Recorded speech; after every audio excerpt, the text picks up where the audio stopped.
There are a few traditions in sports that are unrivaled.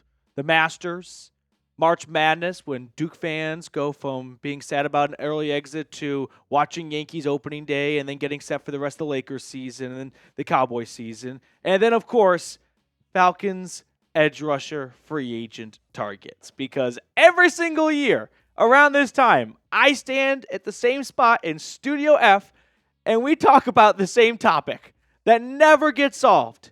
But here we go.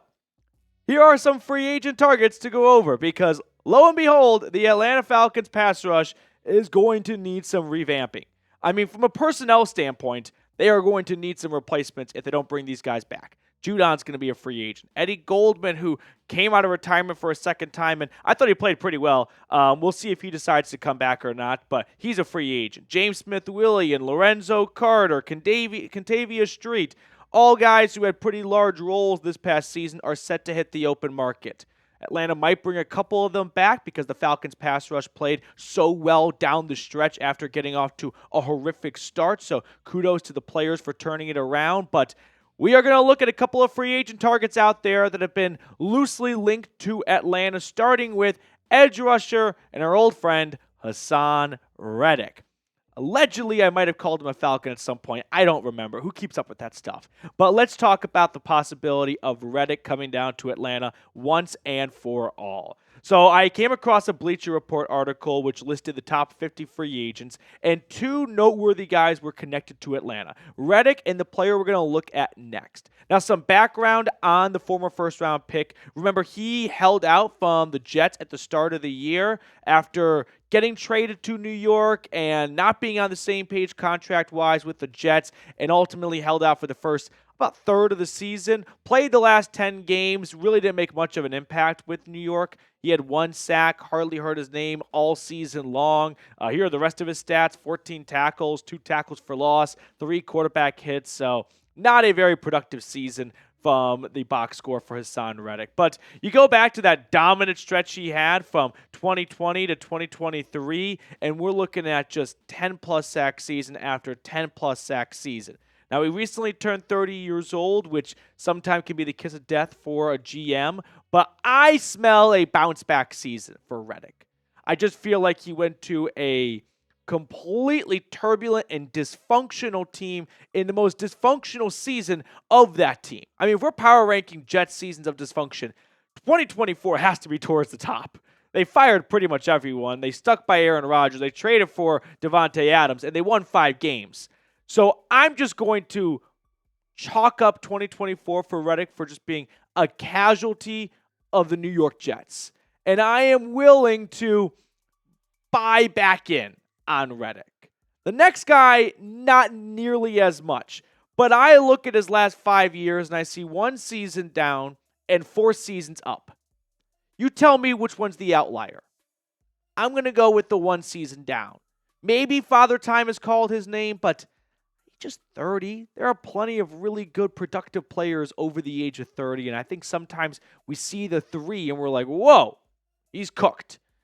Now, let's give him a 1-year chance. I'm on board with bringing Haason Reddick to Atlanta, not on some major contract, but on a bit of a 1-year prove-it deal. I don't think he's going to get a whole lot of suitors after the season he had. So 1 year, $10 million, you in? I'm in. Now, before we look at the second player here, we have gained a bunch of new subscribers over the last couple of weeks. So an oldie but a goodie. Shout out your city for me in the chat. It's always just really fun to see how far and wide fan bases stretch. So let's see who the furthest Falcon fan is and all the fans in the Peach State.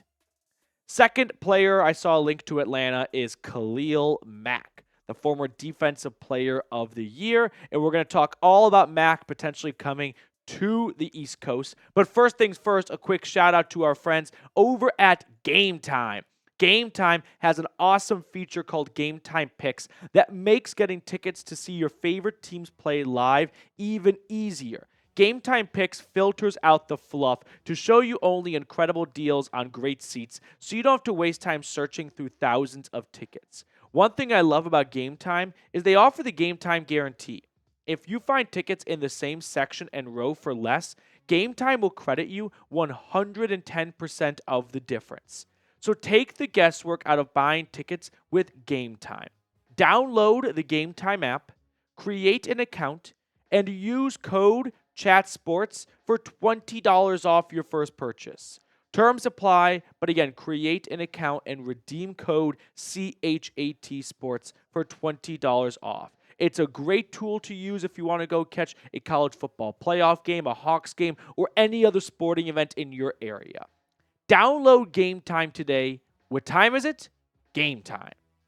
Getting back to Khalil Mack. The 9-time Pro Bowler is going to be a free agent. He had a good run with the Chargers after being traded there from the Bears, where he was traded to from the Raiders. And now that I kind of talked this out loud, Khalil Mack is going to be a free agent, I believe, for the first time in his NFL career. So kudos to him for never really having to deal with the emotional swings of being a free agent and things like that. But he has been one of the best defensive players in football. I don't think that's really up for debate over the last decade. He's second in forced fumbles since joining the league, only trailing TJ Watt. And once again, he was listed by Bleacher Report as a potential target for the Falcons.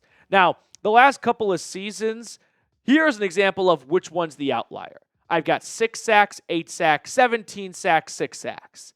The outlier here is the 2023 season, which I believe 6 of those 17 came against the Las Vegas Raiders in just one game, so a little bit skewed. And that's why when it comes to Mack, he's a few years older than Haason Reddick.